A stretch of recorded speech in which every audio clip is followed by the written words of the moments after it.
You're kind of hearing that narrative more and more, but I think they're kind of perennially one of the most underrated teams. It feels like, oh, Notre Dame's coming in, we're going to smash them. Oh, they lose every big game they play in, whatever, yada, yada. You know what I mean? They just seem like such a popular team to hate on these days.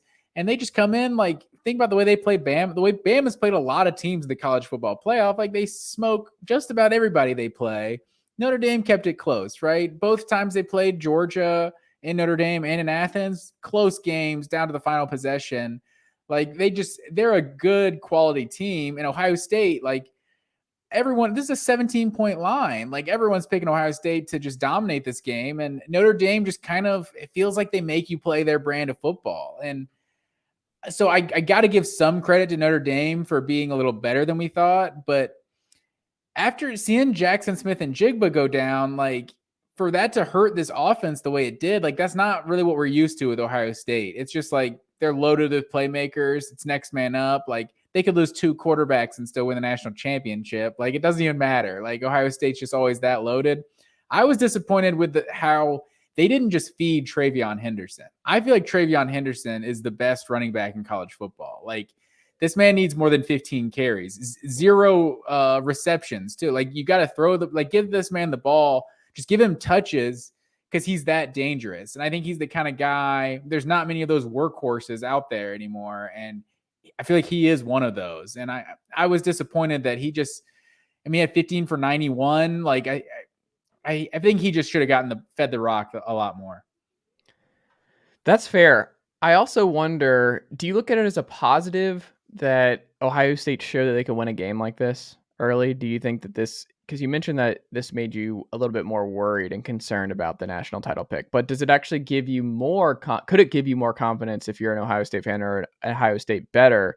Because Ohio State, the biggest thing last year was not whether or not they could score enough to win a national title. It was whether or not they could play defense well enough. And Jim Noles, I think night one, did a great job. Like, if you look at the difference with this Ohio State team this year, they didn't give up any chunk plays. There were really no big plays in this game. They never really it was just a bend, don't break type of deal. They shut out Notre Dame in the second half. We should mention that. 0 points for the Fighting Irish in the second half.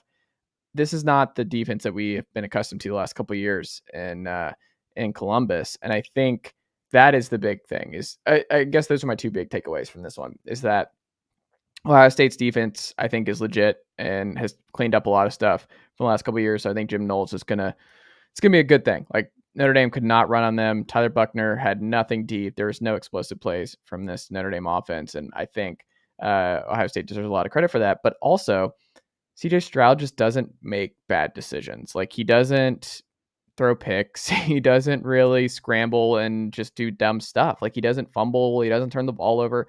He's a very stationary quarterback, and that's like kind of frustrating if you're an Ohio State fan, where he just will refuse to scramble and break what he needs to do. Like, when Jackson Smith and Jigba and company go out, like, hey man, we need you to do more, because more is on your plate right now. And like a Justin Fields or a Bryce Young or even Stetson Bennett or guys like that, when stuff breaks down, at that point, they're like, all right, we need to make a play. We need to do other stuff. CJ didn't really show that, but he also can still grow, and he doesn't kill you when things are bad. Like, he doesn't seem phased, and he can just he's very calming in the storm and just was fine. I think CJ Stroud is just fine, and I feel a lot better about them this year than I did a year ago, because that defense, I think, is going to be one of the nation's best.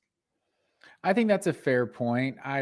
This Notre Dame defense could turn out to be one of the best they play, maybe the best they play the entire season, and they're still able to score 21 points.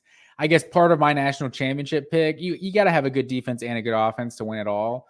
But part of it was thinking that this Ohio State offense was going to be head and shoulders the best offense in college football this year, and they could just drop 40 on anyone they play. Mm-hmm.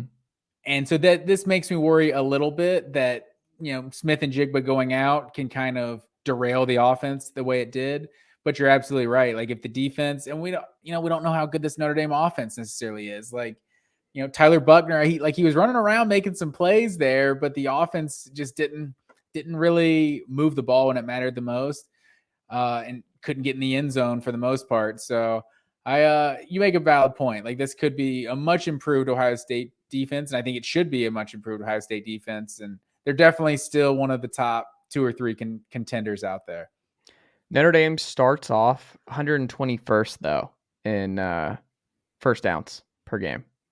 12 total first downs in this one. Ohio State did work on that front. So we'll see if that's a Notre Dame problem for the next couple weeks, or is that an Ohio State has made the leap? And I'm going to mention, I have to mention this one, Matt Green, because this is some real sicko stuff. But Iowa 7, South Dakota State 3. Brian Ferentz, son of Kirk Ferentz, the head coach. I think we talked about it on the podcast, Matt Green. This is why I couldn't do anything on Iowa this offseason, where you were in on it. You were like, well, it's Iowa. They'll bounce back. They'll do enough. They should still contend in the Big Ten West. I don't want them to contend in the Big Ten West. This is a disgrace, what we saw on Saturday against the Jackrabbits. And no shots fired against the Jackrabbits.